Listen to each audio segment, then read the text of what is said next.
kailangan mo mag-collect ng free gift, free coins dito sa racket. Bali dito makikita yung racket sa gilid. Iyan o. Ito yung racket.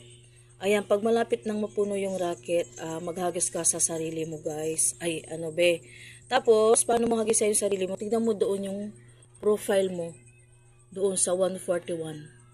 Ayan. Tapos, mamaya, pag nasa room kita, or makita mo ako, or makita mo yung ibang JM, click mo lang yung profile nila be.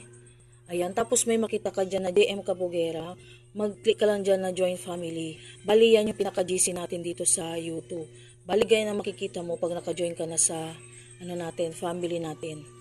Ayan, dyan sila nagsasabi kung saan ang merong racket. Ayan, gano'n lang yung gagawin dito kay YouTube.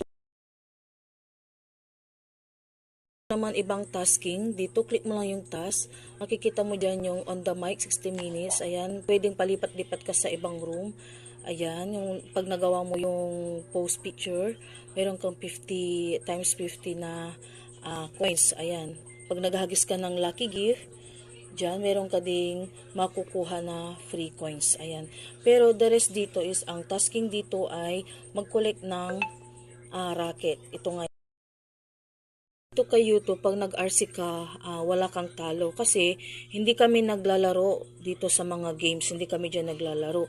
Bala ang ginagawa namin, imbis na ilaro namin na matalo,